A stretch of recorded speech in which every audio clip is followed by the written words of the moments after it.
எல்லாருக்கும் வணக்கங்க.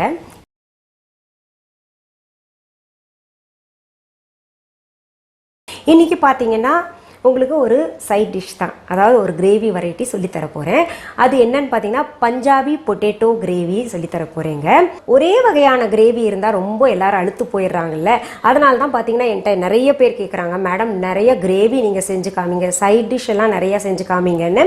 அதனால் இப்போ பார்த்தீங்கன்னா உங்களுக்கு பஞ்சாபி பொட்டேட்டோ கிரேவிக்கு தேவையான பொருட்கள் என்னென்னு பார்த்துடலாமா? வேக வைத்த உருளைக்கிழங்கு 4, பாயில்டு பொட்டேட்டோ 4, பெரிய வெங்காயம் 1, பிக் ஆனியன் 1, பச்சை மிளகாய் 4, கிரீன் சில்லிஸ் 4, இஞ்சி ஒரு சிறிய துண்டு, பூண்டு 5 பற்கள், ஜிஞ்சர் அண்ட் கார்லிக், புதினா இலைகள் ஒரு 10-15 எடுத்துக்கோங்க, மின்ட் லீவ்ஸ், முந்திரி பருப்பு 10, cashew nut 10, cornflour 2 teaspoon, garam masala 1 teaspoon, உப்பு தேவையான அளவு, சால்ட் டு டேஸ்ட், கொத்தமல்லி இலைகள் 1 டேபிள் ஸ்பூன், சாப்டு கொரியாண்டர் லீவ்ஸ் 1 டேபிள் ஸ்பூன், தயிர் அரை கப், கர்ட் 1/2 கப், மிளகாய்த்தூள் 1 டீஸ்பூன், சில்லி பவுடர் 1.5 டீஸ்பூன், எண்ணெய் தேவையான அளவு, எனஃப் ஆயில். இப்போது நம்ம தேவையான பொருள் பார்த்தோம் இல்லையா? இப்போ உங்களுக்கு ஆங்கிலமும் தமிழ்லையும் நான் சொன்னேன் இல்லையா? தமிழ் தெரிஞ்சவங்க எல்லாம் தமிழ் பார்ப்பாங்க. எனக்கு நிறைய பேர் கேரளாவிலேருந்து மற்ற ஸ்டேட்ஸ்லேருந்தெல்லாம் கேட்குறாங்க, எங்களுக்கு கொஞ்சம் ஆங்கிலத்துலேயும் பொதுவாக சொன்னீங்கன்னா பரவாயில்லைங்கன்னு.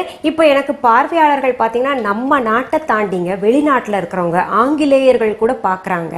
அதனால் அவங்களுக்கும் சேர்த்து நான் ஆங்கிலத்திலையும் சொல்கிறேங்க. சரி, செய்முறை எப்படின்னு பார்க்கலாங்க. முதல்ல நம்ம உருளைக்கிழங்க வேக வச்சுக்கணும். அதான் ரொம்ப குழைவாக வேக வச்சிடாதீங்க, கொஞ்சம் அப்படியே ஸ்லைஸ் பண்ற மாதிரி வேக வைக்கணும். ஸ்லைஸ் பண்றதுக்கு முன்னாடி ஒரு பேன்ல எண்ணெய் வச்சுங்க, நான் சூடு பண்ண வச்சிருக்கேன். காரணம் என்னன்னா இது வந்து டீப் ஃப்ரை பண்ண போறோம். இப்போ இந்த உருளைக்கிழங்கு வந்து ஸ்லைஸ் பண்ணி அதுல டீப் ஃப்ரை பண்ண போறேங்க. நமக்கு வேணுங்கிற ஷேப்ல இது கட் பண்ணிக்கலாம். ஜஸ்ட் இவ்வளோ பெரிய பீஸ் இருக்கட்டும்ங்க, குறைஞ்சது. இது குறைய வேண்டாம், இதை விட பெருசா வேண்டா இருக்கலாம், பட் இதை விட குறைய வேண்டாம். இப்போ பாருங்கள், எண்ணெய் வந்து உங்களுக்கு புகை வருது பார்த்தீங்களா? நல்லா சூடாயிருச்சு, ஆல்ரெடி நான் வச்சனால. இப்போது எண்ணெயில் மெதுவாக போடணுங்க. நம்ம கையில் வந்து எண்ணெய் பற்றக்கூடாது. அதுக்கு ஒரு மெத்தட் இருக்குது. டப்பு நீங்கள் சென்டரில், ஏன்னா புதுசாக செய்கிறவங்களுக்காக நான் இதெல்லாம் சொல்கிறேன் டிப்ஸு. இப்படி த்ரோ பண்ணக்கூடாது, இந்த சைடில் இல்லை, அதான் இந்த கண்டெய்னருடைய வாழை தொட்ட மாதிரி நம்ம போட்டோம்னா எப்போவுமே அது வந்து தெரிக்காதுன்னு எங்கள் பாட்டி சொல்லி கொடுத்துருக்காங்க. இங்கே பாருங்கள், இப்படி போடணும்பாங்க.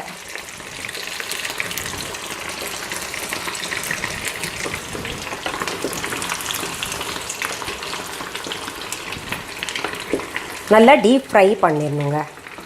அது ஃப்ரை ஆகட்டும். ஃபஸ்ட் ஸ்டெப் வந்து உருளைக்கிழங்கு வேக வைக்கிறோம், உரித்து அது துண்டுகளாக்கி நம்ம வந்து எண்ணெயில் போட்டு நல்லா டீப் ஃப்ரைக்கு விட்டுறணும். அது ஸ்லோ பண்ணி விட்டுருங்க நீங்கள். அடுத்தது பார்த்தீங்கன்னா நம்ம இந்த பச்சை மிளகாய் இருக்கு இல்லையா, பச்சை மிளகாய், முந்திரி பருப்பு, இஞ்சி பூண்டு, பெரிய வெங்காயம், இது மொத்தம் 5 பொருள். இது அத்தனையும் மிக்சி ஜாரில் போட்டு ஆல்ரெடி பேஸ்ட் பண்ணி வச்சுருக்கேன். இது சரி. இப்போ நம்ம என்ன பண்ணுறோம், இது வந்து ஃப்ரை ஆகட்டும். இது எப்போவுமே பார்த்தீங்கன்னா இந்த உருளைக்கிழங்கெல்லாம் உள்ளர நல்லா டீப் ஃப்ரை ஆகணும்னா நம்ம சிம் பண்ணி விட்டுருணுங்க. இப்போ ஹையில் வச்சோன்னா மேலாக தான் பார்த்தீங்கன்னா சிவப்பாகும், ஒரு மாதிரி ப்ரௌனிஷ் ஆகும். உள்ளர பார்த்தீங்கன்னா உங்களுக்கு நல்லா ஃப்ரை ஆகிருக்காது. இங்கே பாருங்கள், நம்ம ஸ்லோவாக வச்சனால அப்படியே நல்லா கார்னர்ஸ்லாம் இப்போ ஃப்ரை ஆகிருக்கு.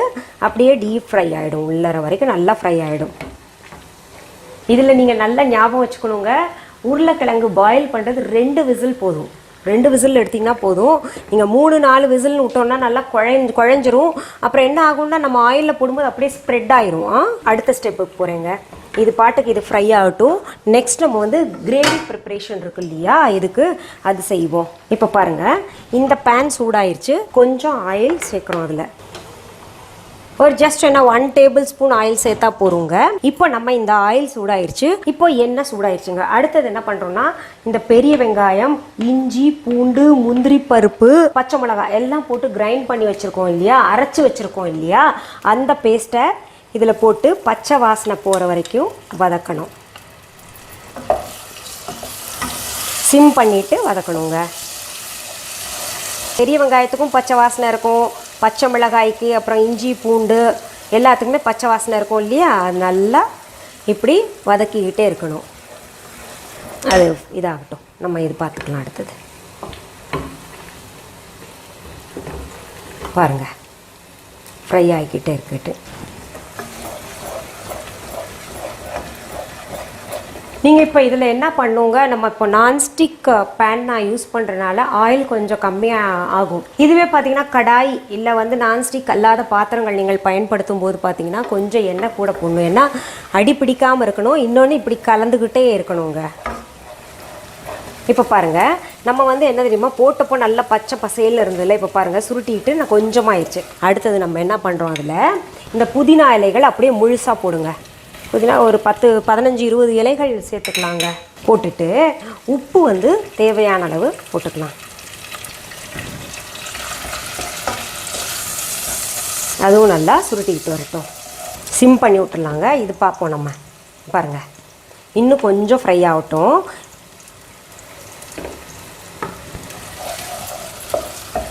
இதில் அடுத்தது என்ன பண்ணலாங்க, நம்ம இந்த மிளகாத்தூள் இருக்கு இல்லையா, மிளகாத்தூள் சேர்த்துக்கலாம்.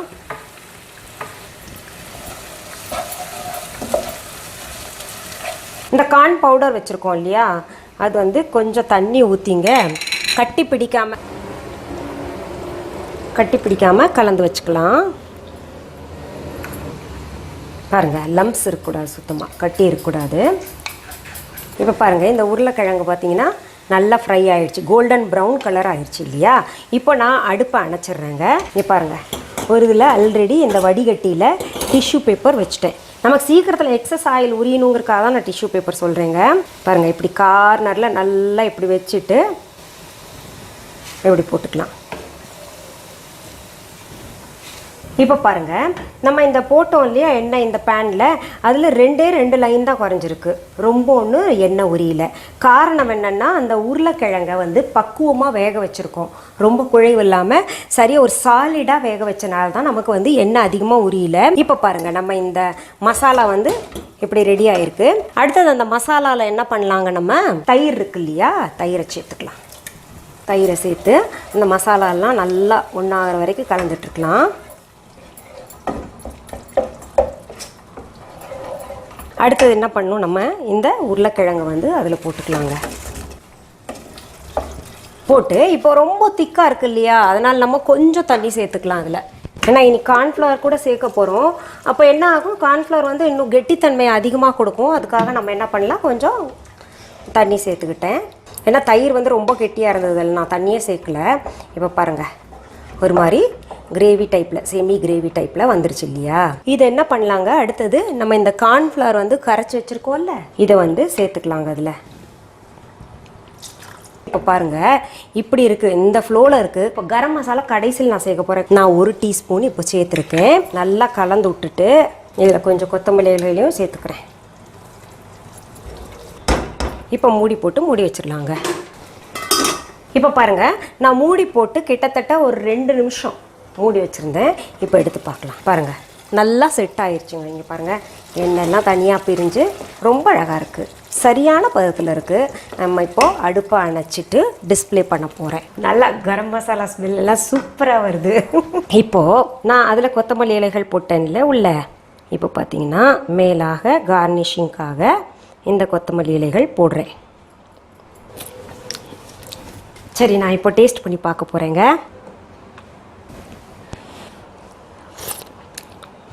ரொம்ப நல்லாயிருக்கு. நீங்கள் நினைப்பீங்க இவங்க பண்ணதை இவங்களே அப்ரிஷியேட் பண்ணிக்கிறாங்க அப்படின்னு நினைப்பீங்க. இப்போ நீங்கள் என்ன பண்ணுறீங்க, நீங்கள் இது செஞ்சு பார்த்துட்டு நீங்கள் தான் எனக்கு சொல்லணும் எப்படி இருக்குது ரிசல்ட்டுன்னு சொல்லிட்டு. இது சாதாரண சாதத்துக்கு கூட இது போட்டு சாப்பிட்லாம். All kind of rice varieties and chapati, puri எல்லாத்துக்குமே ரொம்ப நல்லாயிருக்கும். எல்லாத்துக்குமே சூட் ஆகக்கூடிய ஒரு கிரேவி. சரி, மீண்டும் சந்திக்கலாமா? நன்றி, வணக்கம்.